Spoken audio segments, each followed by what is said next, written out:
in the Machzorim, put out a little bookmark. It has 2 songs that you're going to participate in. The ushers always get confused during a sermon what to do. No problem letting people in. I don't get distracted. We got 15 grandchildren. Nothing distracts me. Just don't let anybody out. So you'll be learning these 2 songs. The first one, which I've asked the cantor to help you learn, because there's probably a lot better chance of you learning it from him than from me. You don't have to all agree so quickly. Okay. Cantor, the song is, you see it? It's the first one. It says, "Take me back to Jerusalem." Yes, "Take me back to Jerusalem." And it's got a little bit of a bluegrass twang. So pretend you're from the hills of Kentucky or Wyoming or wherever people who do bluegrass music. West Virginia. West Virginia. There you go. That's the benefit, by the way. The beauty of coming on the second day of Rosh Hashanah. Nobody told you, you have to work or else we don't let you out. So I'll sing it first, and then you'll try to follow me, hopefully on key and in tempo, okay? Because I will secretly judge you until Yom Kippur, okay? All right, did everybody see the first line? Come on and take me back to Jerusalem, okay? Here's how it goes. Come on and take me back to Jerusalem. It's very simple, right? Come on and take me back to Jerusalem. Is that right, Rabbi? You got it. Okay.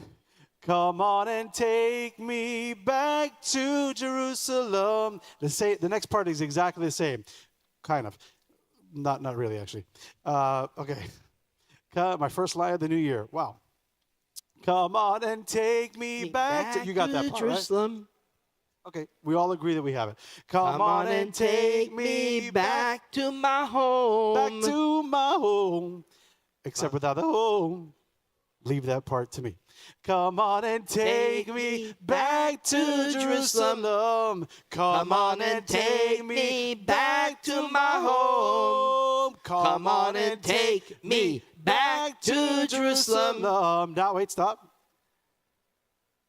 No, stop. I said stop. Man, you're worse than my kids. Nobody listens to me. It's unbelievable. Okay.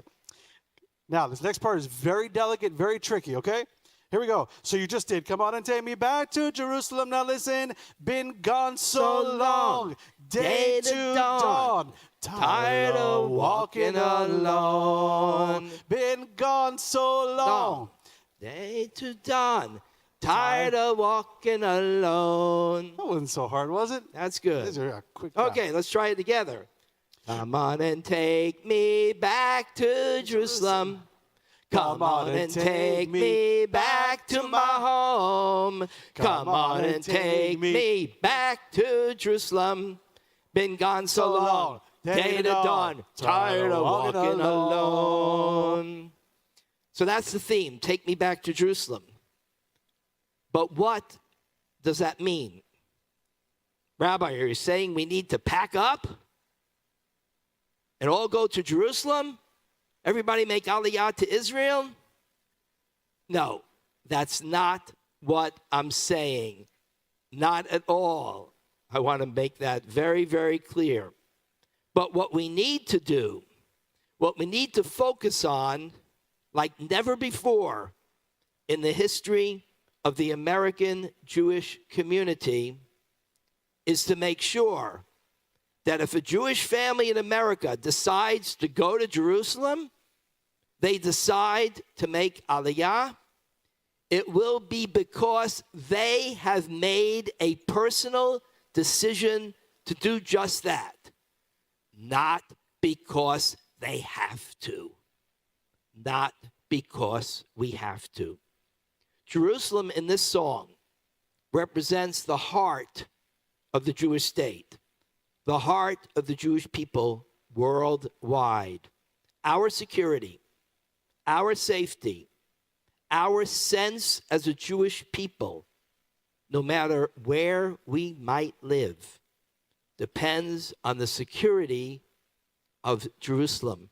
It depends on our understanding that our very existence, our ability to thrive, to contribute, to live our lives as Americans and as Jews, to celebrate July 4th and to celebrate Israeli Independence Day openly and without fear, to send our kids to whichever college they are accepted to without having to ask the question, is it safe for them there?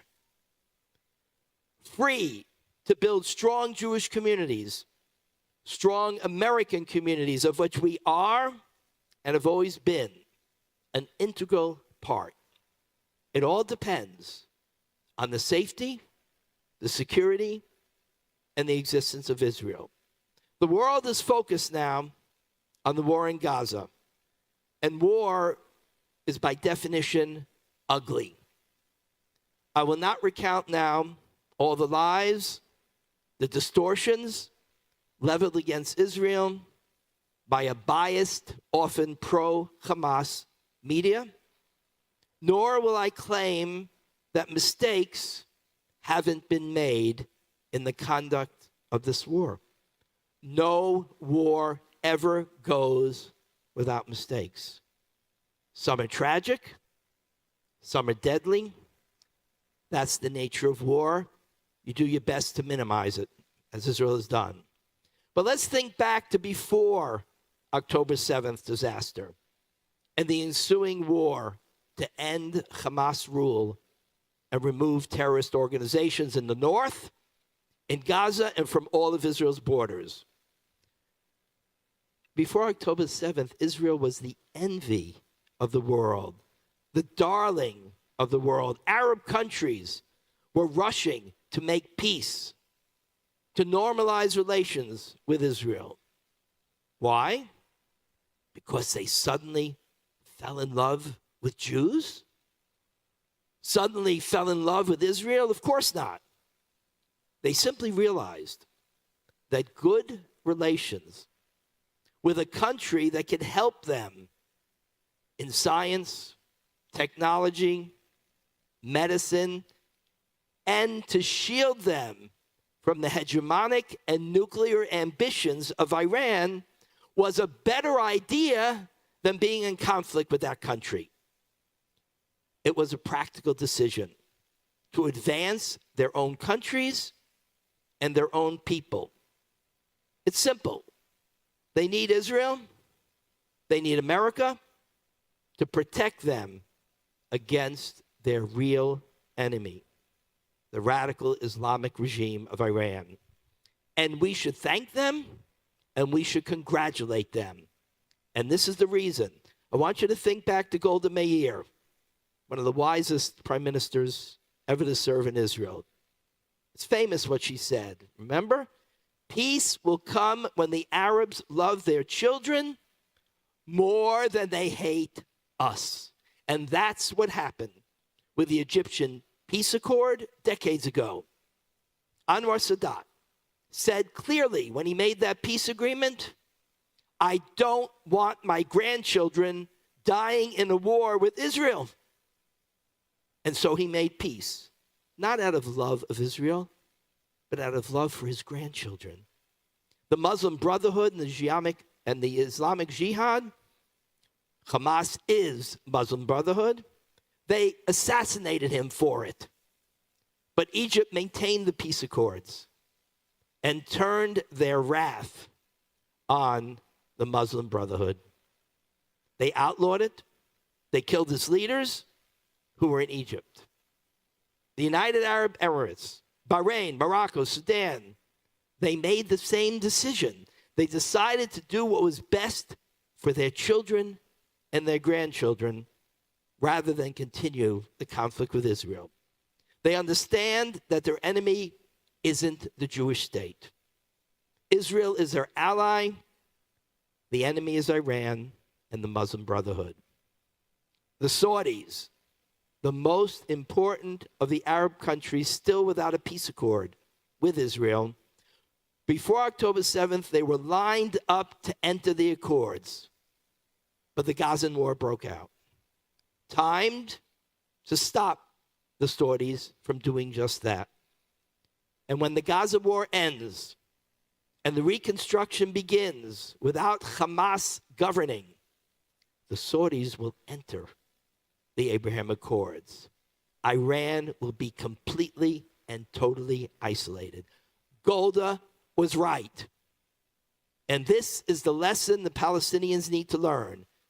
Give up your goal of destroying Israel. Give up your goal of killing as many Jews as you can. Stop electing terror organizations to rule over you, or there'll never be peace and never be a Palestinian state. The Palestinians need to heed the lesson their own Arab brethren have sent them. End your conflict with Israel. Shed your terror leaders. Get rid of your terrorist groups. Embrace a peaceful Middle East that the moderate Arab states are trying to create. And then you'll be part of that Arab world again. Come on and take me back to Jerusalem. This means we have to make Yerushalayim, make our Jewish people our focus, the center of our concern, the focus of our charitable giving, our political involvement. Besides the many well-known anti-Semitic events of this past 2 years, the Ivy League illegally violent protests that targeted Jewish students and Jewish professors, the inaction of those universities, which they now admit to, pledge to correct. History will tell us if that pledge comes true. The attacks on Jewish-owned businesses, the murder of 2 Israeli consulate employees in Washington, D.C., 2 young people just walking out of the steps, down the steps from a meeting they had attended, shot dead in cold blood. But there are many things that are happening that the media barely covers. You've heard of the National Educators Association. It's big. It's national. They have a great influence on curriculum in our public schools. They recently decided to include the word Nakba in their curriculum. You heard of that word, Nakba? It's the word used by Palestinians and all terror groups who still oppose the existence of the state of Israel to describe the day Israel became a state, to describe the war of independence won by the Jewish state. Nakba means disaster. In other words, the National Educators Alliance wants the curriculum in our public schools throughout America to describe the establishment of the state of Israel, the Jewish state of Israel, initiated and sanctioned by the United Nations, to describe it as a disaster. Nakba. To call it a mistake. What do you do with a disastrous mistake? You do what you can do to fix it. You undo the mistake. They want a curriculum based on the idea that Israel was a mistake that needs to be corrected. That's what they want to teach the next generation of Americans. Even worse, even more chutzpahdik. They want to refer to the Holocaust only generically. Holocaust generic, right? What does that mean? They want to leave out the fact that the Nazis sought to exterminate the Jewish people. They want to teach in the public schools that the Nazis killed a lot of people in these things called concentration camps. And amongst them were some Jews. Not a word about the final solution. They want to take it out of the curriculum. Not a word about genocide of the Jewish people. But we know that's a lie. That's fake history. That's Holocaust denial that the NEA is trying to bring into our curriculum. The death camps were built to exterminate the Jews of Europe. There are people here who traveled with me this year to the death camps and March of the Living, traveled with you last year to the death camps. Their purpose was to exterminate the Jewish people. Yet, we have the NEA trying to bring Holocaust denial into our public schools. We're fighting back. We're fighting back in the courts. And there has been much success. But we need to keep the fight going. Too many American Jews are unaware of this war of the far, far left against Jews and against Israel and against America and Western civilization. So we have to ask ourselves, and a lot of books have been written, why a war against Jews? I always wonder, we're 15 million. How many billion people in the world now? A lot, right? If someone from Mars landed here and saw the news and read the newspapers and listened to all the podcasts, they would think there's at least 1 billion Jews in the world. Because we totally dominate the world scene. The United Nations dominated by its condemnation of Israel on a regular basis. So why a war against the Jews? Why a war against Zionism? Because they believe in the discredited and dangerous idea that the world is divided into two groups, the oppressed and the oppressors. And white people are the oppressors. And who is the ultimate successful white group? The Jews and Israel, in spite of the fact that 51% of Israel is actually Sephardic and therefore dark. But for them, Israel is the ultimate oppressor. And then America. They ignore the many, many times Israel offered the Palestinians a state of their own that they turned down.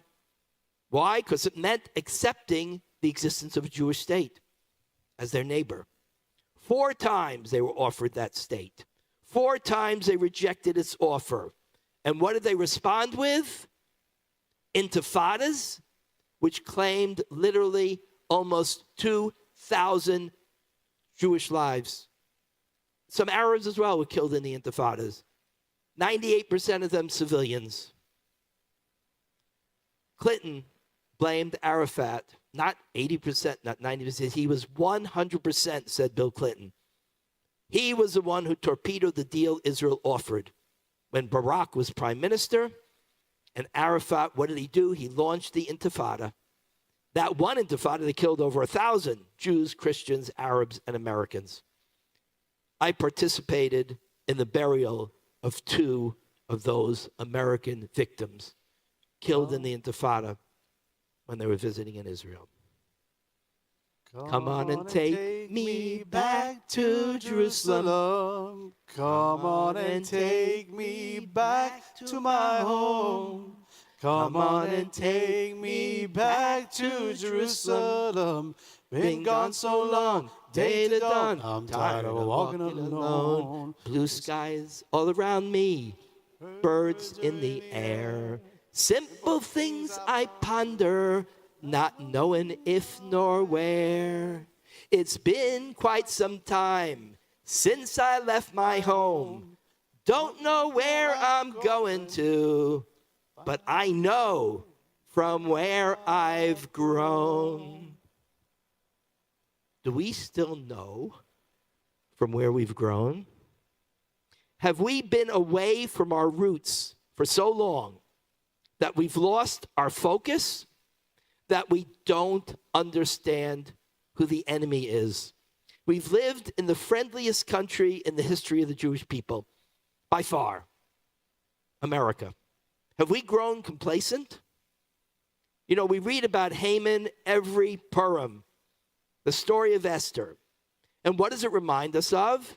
That in every generation there will be Hamans whose hatred of us burns so deep that they will risk their own lives to destroy us. But even though we read about Haman every year, I don't think we internalize it.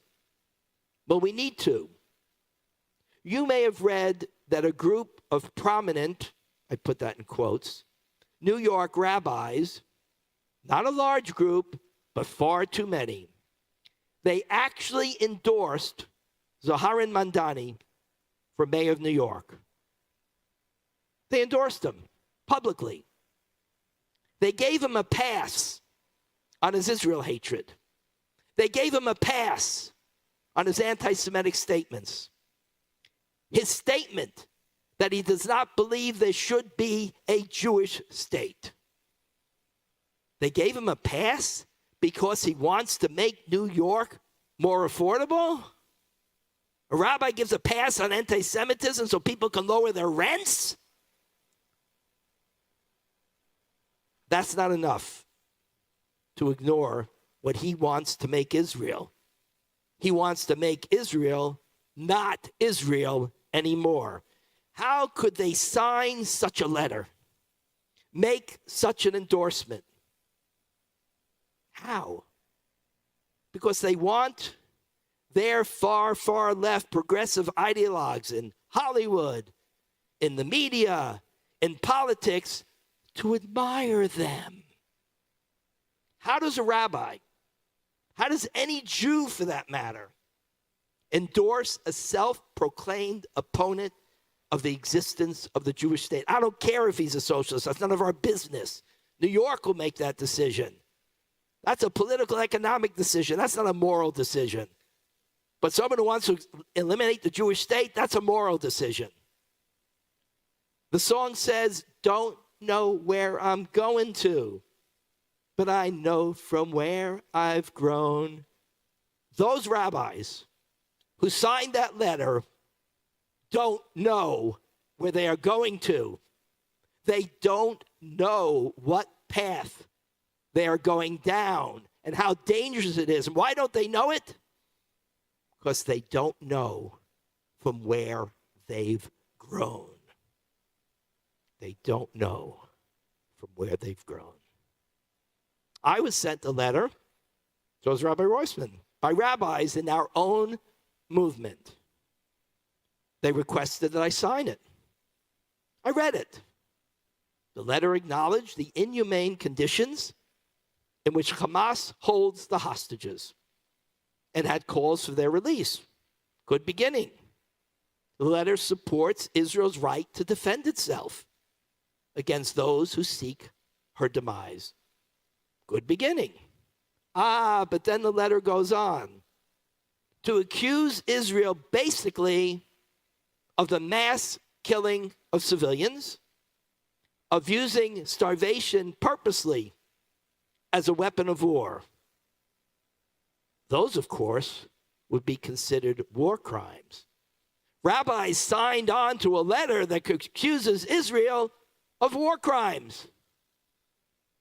Obviously, I didn't sign it. I wrote back why. As Rabbi Stuart Weinblatt, the founder of an organization I proudly am a member of, Zionist Rabbis of America, he wrote the following: what we need at this time, at a time like this, is not the acceptance and the parroting of slanderous libels of Israel's enemies by our own rabbis. We need a clear, moral voice reminding the world of the extraordinary measures Israel has taken to reduce casualties among civilians.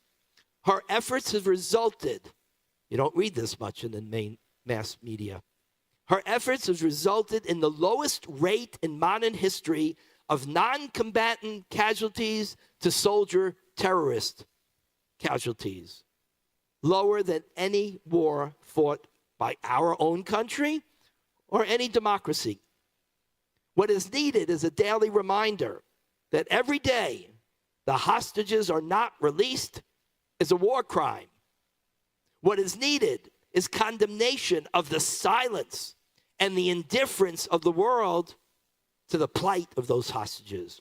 What is needed are rabbis who stand up with and for their fellow Jews here and in Israel. The mainstream media put the fake picture of a starving Gazan child, we all saw it, fake in the sense that, sadly, his emaciated body was caused by a congenital disease that was killing him. They even cropped out the very healthy, very well-fed brother, beautiful brother, sitting there holding his dying brother's hand. It's a beautiful picture. But they cropped him out.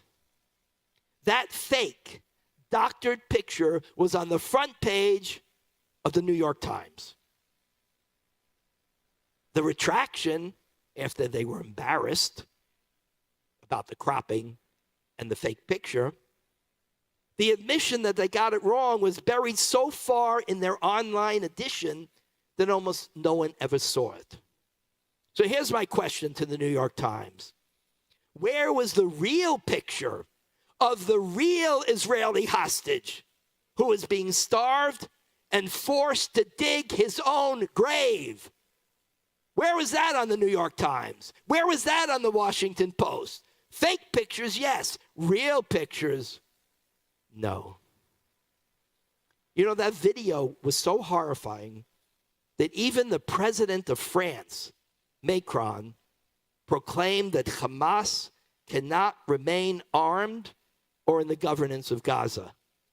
Kol hakavod to him for saying that. Of course, what France would do to make that happen, he had nothing to say. How Hamas will be disarmed and by whom, he had nothing to say. One thing is clear. It won't be France. It won't be any member of the EU. They're not sending anybody there to disarm Hamas. We know the truth that Macron and the mass media won't say out loud. The only army that can disarm Hamas, remove them from power in Gaza, and return the Gaza Strip to the people of Gaza with a moderate governance, the only power that can do that is Sahal, Tzva Haganah Yisrael. Only the Israeli military can do it. Did the Nazis or the Japanese disarm before they were totally, completely defeated? Before they needed to surrender or die? They didn't. Did they surrender under the condition that they can keep their arms and remain as part of the governance of Germany or Japan? No. They surrendered unconditionally. They disarmed unconditionally. And they gave up all governance. And then we rebuilt their countries. Now we buy their cars and their electronics and their thriving democracies. We saved the Japanese people. We saved the German people.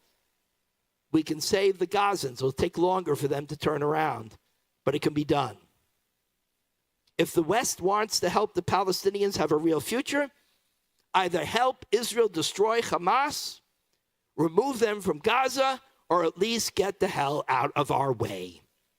A Gaza that is disarmed and has a governance of moderate Arab states, countries from the EU, has a future, a bright future. Without those terrorists removed, they have no future, other than the next war, and then the war after that, and the war after that one.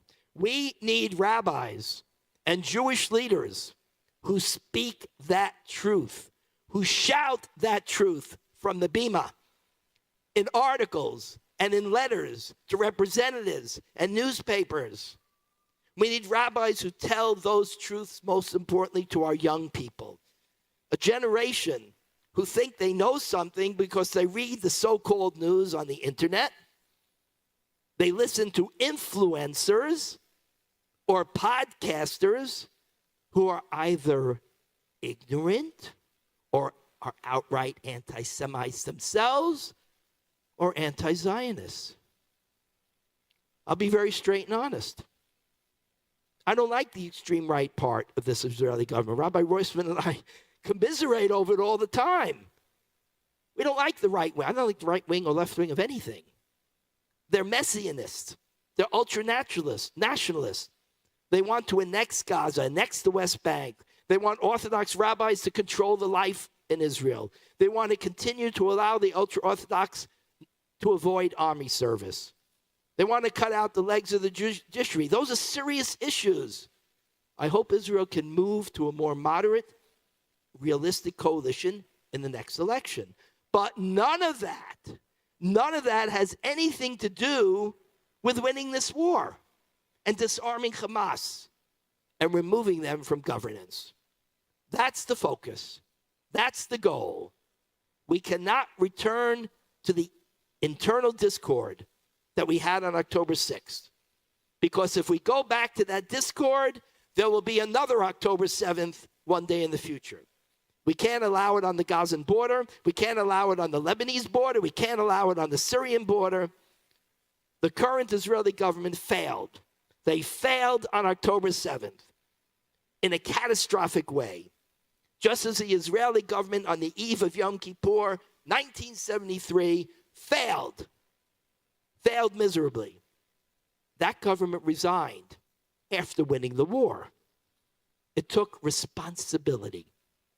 So must this current government take responsibility, resign when the war ends, and give the people of Israel the chance to elect new leaders. But while the war continues, and it must not end until Hamas is ended, we stand with the people of Israel.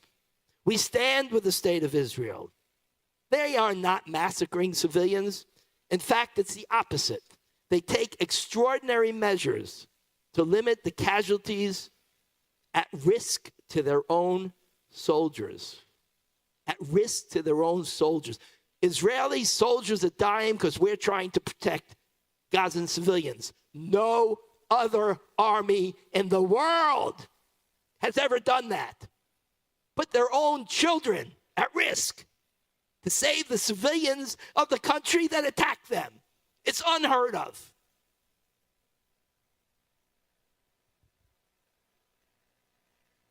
Every rabbi, every Jewish leader must focus on that truth. Not sign onto a letter or pass on the lies and distortions that only support and encourage Hamas and Israel's enemies to continue the war. So let me bring this to a conclusion with one more song. Okay, he'll sing it.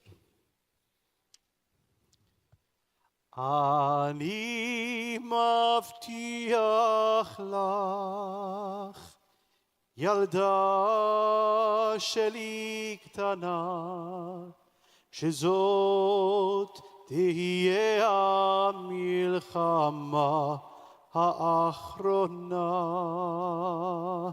אני מבטיח לך, I promise you, ילדה שלי קטנה, my little girl, שזאת תהיה המלחמה האחרונה. that this will be the last war. That song was written after the Yom Kippur War of 1973, which claimed over 3,000 Israeli soldiers and saw the Jewish state's very survival hanging by a thread. Israel was caught unprepared, and it took the incredible courage, the resilience of the Israeli armed forces, brilliant strategy of some of her generals to turn the tide and reach a point where it was Egypt and Syria begging for a ceasefire. And they got the ceasefire. We achieved peace with Egypt 6 years later. Then came the Oslo Accords in 1993, and Israel left Gaza in 2005. We seem to be going down an inexorable path to peace. I think it was the most positive time we had in our view of the possibilities for peace in Israel. We actually believed we could make that song into a reality. I promise you, my little girl will be the last war.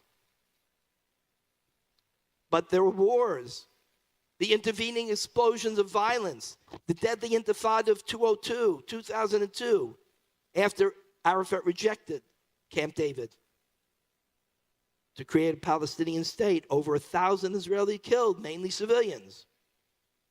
Palestinian terrorists target civilians. Israeli soldiers never target civilians. Then there was the Lebanese war in 1982. In 2006, Hamas violently removed the PA. And what was the fallout from the violent takeover of Gaza?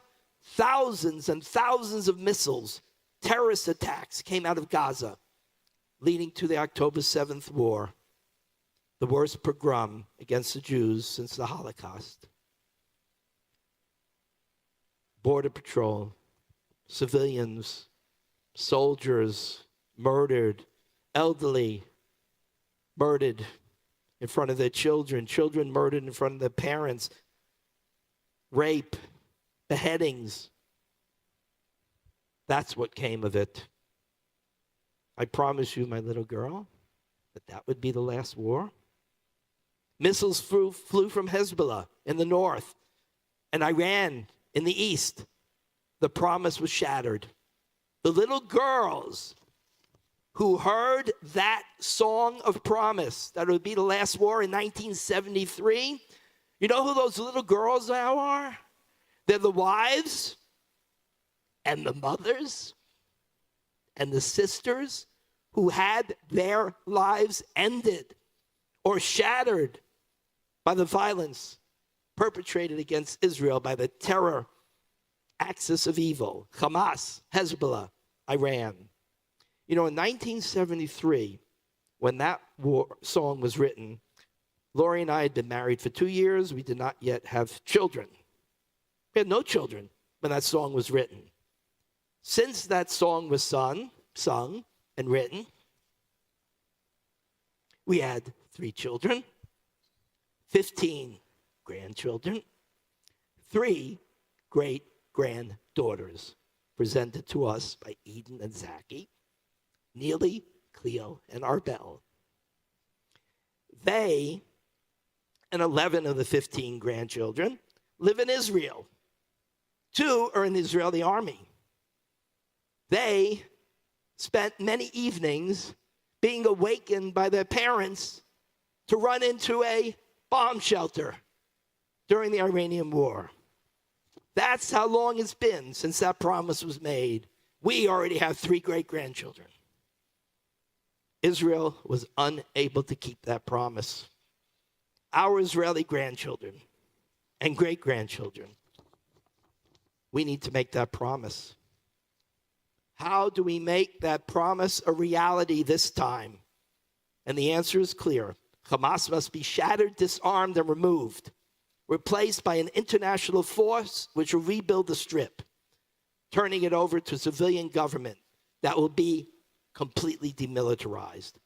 Israel must protect that peaceful leadership as she has protected the kings of Jordan from hostile coups. Hezbollah must be kept out of southern Lebanon, and Iran must never be allowed to restart her nuclear program or restock her ballistic missiles. Only vigilance, only determination, combined with the expansion of the Abraham Accords, can make that promise to that little girl a reality. Ani mavtiach lach. I promise you, my little girl, this will be the last war. And we must stand by Israel morally, politically, and economically. We have to visit her more often. Send more and more and more of our teens and our young people there so they can see the truth about the Jewish state, what has been accomplished since 48. Unparalleled anywhere in history, unparalleled in the world. Israel's an imperfect nation. Every nation is imperfect. Every government is imperfect. It needs a lot of internal fixing to guarantee its future as a strong and democratic Jewish state. They have a lot of work to do. What country doesn't have a lot of work to do? You think we don't have a lot of work to do in America? Germany, France, England, Italy? Hey, Spain has a lot of work to do. What country doesn't?